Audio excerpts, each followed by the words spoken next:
আসসালামু আলাইকুম বন্ধুরা, সবাই কেমন আছেন? আশা করি ভালো আছেন। আমিও আলহামদুলিল্লাহ ভালো আছি। আজকে আপনাদের দেখাবো চলন বিলের বর্তমান অবস্থাটা কি হয়ে গেছে। আজকে আমাদের চ্যালেঞ্জ, আমরা 1 কিলোর বেশি চলন বিলের ভেতরে হাঁটবো। তো আমরা হাঁটতে হাঁটতে আস্তে আস্তে চলন বিলের গভীরে যাওয়ার চেষ্টা করতেছি। তো তার মধ্যে সূর্যটা এত সুন্দর লাগতেছে, একদম মনোমুগ্ধকর সূর্য। আর আমার ডানেই রয়েছে সুন্দর একটা জলা, বর্ষার সময় এই জলা দিয়েই পানির ভিতরে প্রবেশ করে। তো আমরা যাচ্ছিলাম, যেতে যেতে দেখি যে একটা ছোট ভাই সে বল নিয়ে খেলা করছে। তো তার কাছ থেকে আমি বলটা নিলাম এবং বলটা নিয়েই দেখুন একটু খেলার চেষ্টা করতেছিলাম। তো পারছিলাম না, বারবার ট্রাই করতেছিলাম। আর আমার পেছনে সূর্যটা এত সুন্দর লাগতেছিল। তো চেষ্টা করতে করতে কিছুটা পারলাম, আবার কিছুটা পারলাম না। তো অবশেষে এই ছোট ভাইয়ের বলটা দিয়েই দিলাম। তো দিয়ে আমরা রওনা দিয়েছি। দেখতে পাচ্ছেন আমাদের সামনে অনেক হুজুররা রয়েছে, তারাও এখানে ঘুরতে আসছে। অনেক গরমের সময় এইখানে মানে এতটা সুন্দর বাতাস পাওয়া যায়, যার কারণে এখানে একটা পর্যটক জায়গায় বলা যায়। বিলের ভেতরে এইখানে আকাশের ওয়েদারটাও অনেকটাই সুন্দর ছিল, যদিও হালকা হালকা ছিটাফোটা বৃষ্টি পড়ছিল রোদ থাকার পরেও, তারপরও অনেকটাই সুন্দর লাগছিল। এত সুন্দর লাগার মতো একটা ফিল করার মতো জায়গা এই জায়গা চলন বিল।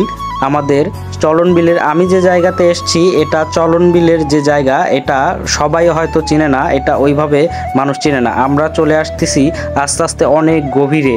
তো এই চলন বিলের গভীরে অনেকটা মুগ্ধকর পরিবেশ রয়েছে, যেখানে চারিদিকে শুধু সবুজ আর সবুজ। চলন বিলের ধান কাটা প্রায় শেষের দিকে, এখন অতটা ধানের জমি নাই। কিছু কিছু জমি রয়েছে যেইগুলাতে এখনো ধান কাটা হয় নাই, মানে ওইভাবে এখনো পাকে নাই ধান, পাকলেই কেটে ফেলবে। যদিও হালকা মেঘলা মেঘলা ছিল, তারপরেও আমরা বের হয়েছি। যেহেতু আমরা রওনা দিয়েছি, সেহেতু আমরা না দেখে আর না ঘুরে আমরা ফিরবো না, যার কারণে আমাদের তো চ্যালেঞ্জ রয়েছে, চ্যালেঞ্জটা পূরণ করতে হবে। তো আমরা দেখতেই পাচ্ছেন যে ডানে বামে অনেক পশু প্রাণী রয়েছে, আর বিশেষ করে পাখি রয়েছে। পাখিগুলো আমি দেখাবো আপনাদের। পাখি অনেক উঠতেছে, আর এই পাখিগুলা ওই ধান যেগুলো পড়ে থাকে ওই ধানগুলাই এই পাখিগুলা খায়, যার কারণে পাখিগুলো অনেক উঠতেছিল। আমি এদিকে জলার মধ্যে নেমে গেছি, শুকনা জলা। এখন তো বর্ষার সময় না, যার কারণে পানি নাই। তো আমি হাঁটাহাঁটি করতেছিলাম, অনেক ফিল করতেছিলাম, অনেক ভালো লাগতেছিল, মানে মুক্ত পরিবেশ আর কি যাকে বলা যায়। তো বসেছিলাম, বসে থাকতে থাকতে আমি চারিদিকে দেখতেছিলাম যে আসলে পরিবেশটা কেমন লাগতেছে। মানে একটু গরম ছিল, যার কারণে একটু রেস্ট করতেছিলাম। আর আমার ডানে বামে এত সুন্দর সুন্দর পাখি উঠতেছিল, দেখতে ভালোই লাগতেছিল।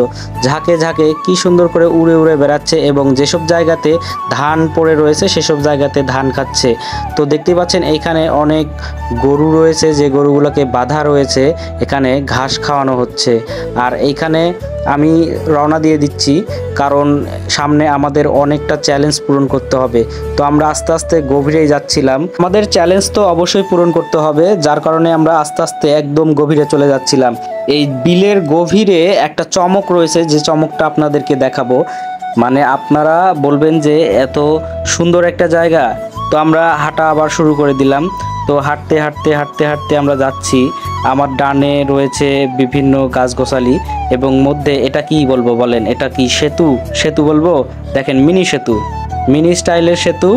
আমরা সেতু পার হলাম।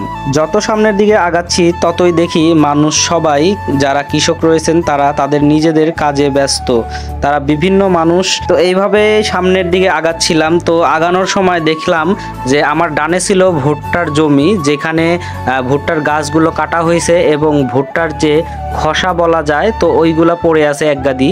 তো আমি আরো গভীরে যাচ্ছিলাম, আর এইখানে যত গভীরে যাচ্ছি ততই কেন সুন্দর পরিবেশ। আর এইখানে রয়েছে আমার বাম সাইডে, এটা একটা জলা বলা যায়। তো জলাও বলে অনেকে, আবার খাড়িও বলে। চলন বিলের এই গভীরে চলে আসার পরে মানে এতটাই সুন্দর লাগছিল, আর এতটাই ক্লান্ত হয়ে গেছি আমি হাঁটাহাঁটি করে, যার কারণে আমি ঘাসের উপরে শুয়ে পড়ছি। তো ঘাসের উপরে শুয়ে পড়লাম। তো এখানে ডানে বামে চারিদিকে দেখুন কত সুন্দর লাগতেছে। আর এটা ছিল রাস্তা, আর এই রাস্তার পাশ দিয়েই বয়ে গেছে খাড়ি বলা যায়, জলা বলা যায়। তো আমরা ওইখান থেকে আবার রওনা দিলাম, ব্যাক করলাম। তো ব্যাক করে মসুর ছোট ভাই সে দুষ্টুমি করতেছে, তো তার সাথে দুষ্টুমি করতে করতে আমরা আগাচ্ছি, বের হয়ে চলে যাব, কারণ প্রায় সন্ধ্যার দিক সময় হয়ে গেছে।